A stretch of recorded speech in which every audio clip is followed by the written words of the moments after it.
Saludos, bienvenidos. La jueza ha decretado la libertad con medidas cautelares para el detenido el pasado mes por el incendio que se originó en Oimbra el 12 de agosto y que terminó quemando más de 23.000 hectáreas.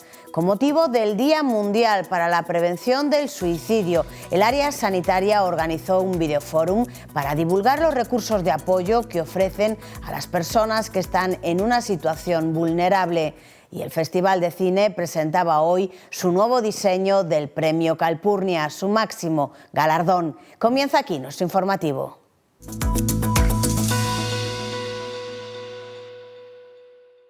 La titular del Juzgado de Instancia de Verín, a petición del Ministerio Fiscal, ha acordado la puesta en libertad del hombre investigado por un delito de incendio por imprudencia grave, lesiones graves y daños. La jueza de la plaza número 1 del Tribunal de Instancia de Verín ha decretado la libertad con medidas cautelares para el detenido el pasado mes por el incendio que se originó en Oimbra el 12 de agosto. La magistrada toma esta decisión solo 23 días después de haberlo enviado a prisión en un auto en el que otras cuestiones apreciaba riesgo de fuga debido a la gravedad de los hechos y las penas que podrían conllevar. Sin embargo, 3 semanas después, según las mismas fuentes, tras la petición de la nueva fiscal que se encarga del caso, la cual no aprecia riesgo de fuga, la jueza ha decretado la puesta en libertad con comparecencias quincenales del acusado, que había sido ingresado en la prisión de Pereiro de Aguiar. Se le investiga por causar con una conducta imprudente el incendio de Oimbra, que acabó afectando a 23.763 hectáreas. Se originó el 12 de agosto, estando toda la provincia en situación 2 de emergencia y con dicho concello en riesgo extremo de incendio. Ese día, agentes de la Guardia Civil se personaron en la granja alertados por un fuego y los vecinos les indicaron que pudo originarse por un tractor que estaba haciendo tareas de desbroce. Los guardias civiles observaron un segundo foco y al trasladarse hasta el lugar vieron el tractor que les habían indicado, cuyo conductor era el ahora investigado. Además, criminalística ve daños en las aspas de la desbrozadora, originados por golpes contra las piedras. En su declaración en sede judicial, el investigado aseguró que era inocente. Al pasar a disposición judicial ante la jueza, explicó que trabajaba para una empresa, pero que recibía órdenes directamente del SEAGA y el concello de Oimbra. Respecto al día de los hechos, contó que tomó café con un empleado del ente local que le dijo qué zonas tenía que desbrozar para el concello al terminar el trabajo para el SEAGA.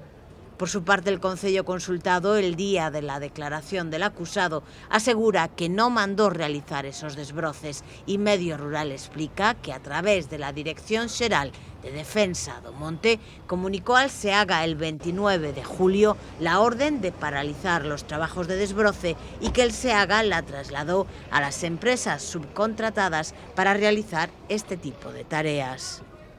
Esta noche en Telemiño estrenamos la tercera entrega de la serie El fuego cruza Ourense, esta vez centrado en el incendio que comenzaba precisamente en Oimbra.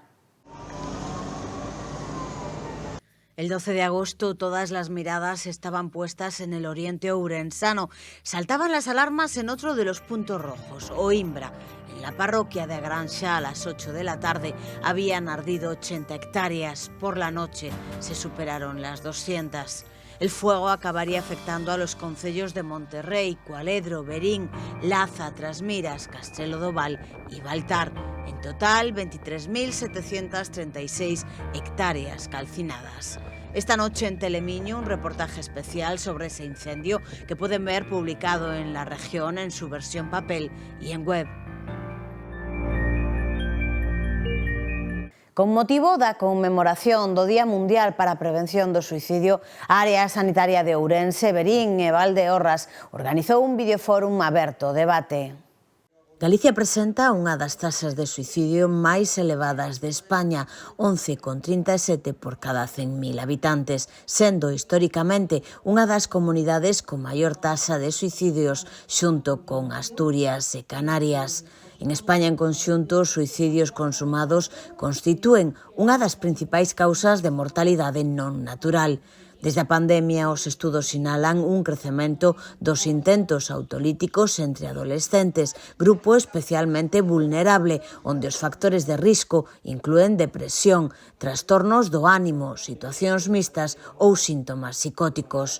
En xeral, os intentos de suicidio son entre 10 e 20 veces máis frecuentes que os suicidios consumados, especialmente en mulleres e persoas máis novas. Coincidindo co Día Mundial para a Prevención do Suicidio, a área sanitaria de Ourense, Verín e Valdeorras organizaba un videofórum aberto ao debate. Hoxe conmemoramos a través dunha acción que é un videofórum o Día Mundial de Prevención do Suicidio. Facemos deste xeito unha alianza ca cidadanía e cos profesionais para intentar visibilizar o que é un importante problema que leva a vida de en torno a 300 galegos cada ano. E nós hoxe o que queremos é comunicar, sobre todo nesta sesión, a profesionais sanitarios cales son as sinais que poden ser de alarma e cales son os canais de axuda que teñen que informar os seus doentes para, na medida posible, previr esta situación de tal gravidade. No videofórum proxectouse a curta Cruel, dirixida por Marcos Ares e producida por Pablo Oliveira, alumnos de segundo do Grao Superior de Produción e Audiovisuais e Espectáculos do CIFA Farixa en Ourense. O filme aborda de forma directa, con sensibilidade e respecto, a depresión e o suicidio e serviu de punto de partida para un debate multidisciplinar. Fue una idea mínima. El suicidio para mí es un tema muy personal y que trato con mucho respeto y amor, ya que bueno, lo viví en primera piel y dije, bueno, hay que darle. Somos jóvenes, tenemos la voz y hay muchos jóvenes que sufren esto y no tan jóvenes, y ya que tenemos la oportunidad, pues hay que aprovecharla. OUF presenta o novo deseño do Premio Calpurnia, o seu máximo galardón. É a imaxe da nova Calpurnia, a emblemática escultura do Ourense Film Festival, redeseñada con motivo do 30 aniversario do certame polo seu autor, o escultor Manuel Buciños. El mesmo conta onde se inspirou. O director do festival agradecía o privilexio de poder... Véuseme o recordo de cando era un rapazote. E o cine era fundamental, porque era a cousa que máis te liberaba aquí na nosa, vamos, aquí en Ourense, e despois en Madrid e tal. Eu teño recordos de que o importante para mí no cine, vamos, non eran os directores, porque daquelas non tiñan idea, o importante eran as actrices, a Gardner, esa xente de Hollywood, que estaban nos carteles, e que claro, que eran casi familiares, porque ibas ao cine, disfrutabas daquelo, cambiabas todo o teu sistema de vida, estaban moi presentes na xuventude, por lo menos estaban moi presentes estas caras típicas do cine que eran fundamentales para a xuventude, foi fundamental. Entón me inspirei neso, nas caras clásicas das actrices, non? O director do festival agradecía o privilexio de poder contar co autor orixinal do premio. Digamos que a figura que había ata o de agora pois era un plano xeral e imos achegándonos un pouquiño máis a verlle ese rostro a Calpurnia, que é, bueno, pois a primeira habitante ourensá rexistrada. É unha peza que é moi especial para o festival, como o seu propio nome indica, incluso hasta nos retrotrae a esos grandes premios, non? Cando fora de Ourense se di de alguén que gañou a Calpurnia de honra, pois xa son palabras maiores. Pola súa banda, o vicepresidente segundo e deputado de Cultura da Deputación de Ourense, César Fernández, puña en valor a Calpurnia como símbolo de identidade. É unha edición moi importante, unha edición que ten que marcar un antes e un despois, porque pois iniciamos un novo camiño dentro do que é o festival, pero, por suposto, mantendo o que foi tamén a esencia e a tradición do mesmo. Por eso a Calpurnia, a pesar de renovada, de con nova imaxe, pois sigue sendo esa figura ou ese referente, esa primeira habitante da cidade de Ourense, que ao final é tamén o vínculo que ten o propio festival coa cidade e coa provincia. A Deputación de Ourense inicia xunto ao proxecto Arraigo unha nova estrategia para afrontar o reto demográfico. Vaise realizar un estudo para sentar as bases dunha estrategia provincial de recuperación directa de poboación que atraia novas familias comprometidas coa integración na vida social do municipio de Destino. A Deputación de Ourense ven de poñer en marcha a primeira fase dun plan estratégico para loitar contra o despoboamento no territorio provincial. Trátase dunha iniciativa que combina diagnóstico territorial, colaboración municipal e acompañamento humano, desenvolta en alianza con Proxecto Arraigo, entidade referente en procesos de repoboación efectiva e duradeira. Durante este período, o Proxecto Arraigo levará a cabo un estudo nos municipios ourensáns en risco demográfico, co fin de sentar as bases dunha estrategia provincial de recuperación directa de poboación que atraia novas familias comprometidas coa integración na vida social do municipio de Destino. Os concellos interesados xa poden adherirse ao plan e participando nas sesións informativas que se organizarán en diferentes comarcas. Próximamente anunciaránse a data e lugares.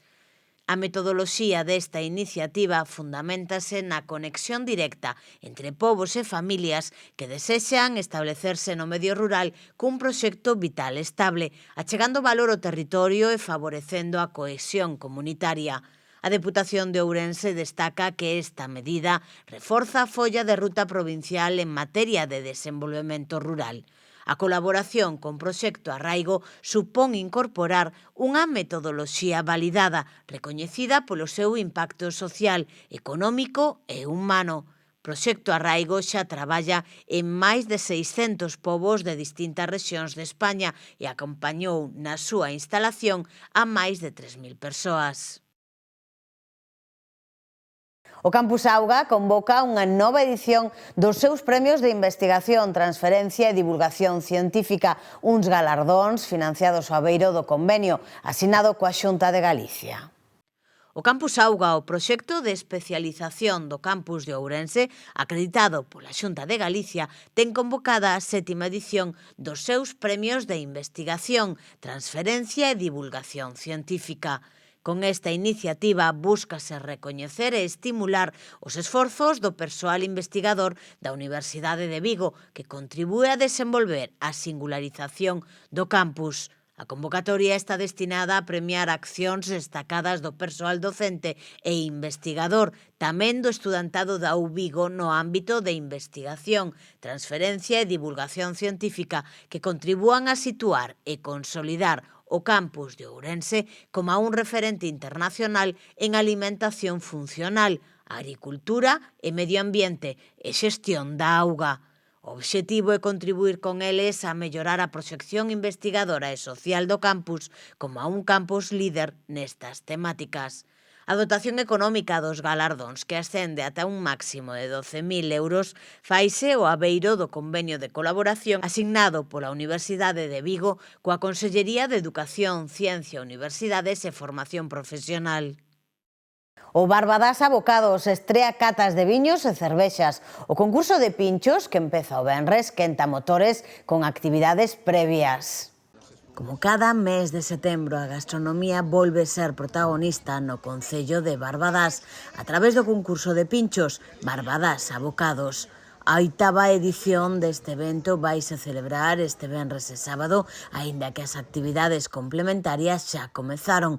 Este concurso é unha proposta que dinamiza a hostalería local e o comercio. Ademais, nesta edición, apóstase por ampliar a programación e incluir actividades complementarias á degustación de pinchos. Así, os veciños poideron gozar dunha cata de viños Barbadas a sorbos, coa presenza da sumiller e embaixadora gastronómica Mercedes González. Que fomentar ao final produto local, produto da terra, porque como as vagas de lume non só se queimou o que vemos, sino as raíces, non?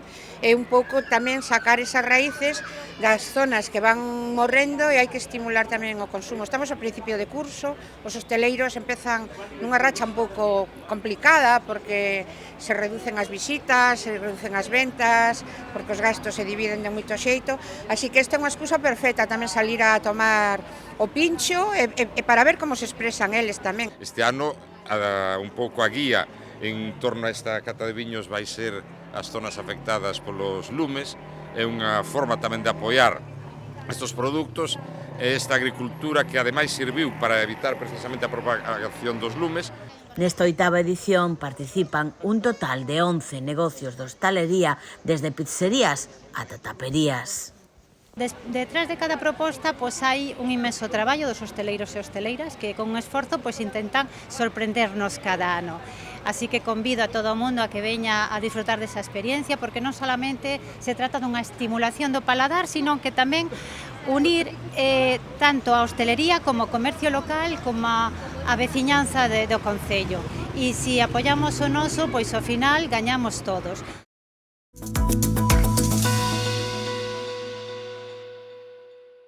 Y hasta aquí nuestro informativo diario. Nos vamos, volvemos mañana con más noticias ourense.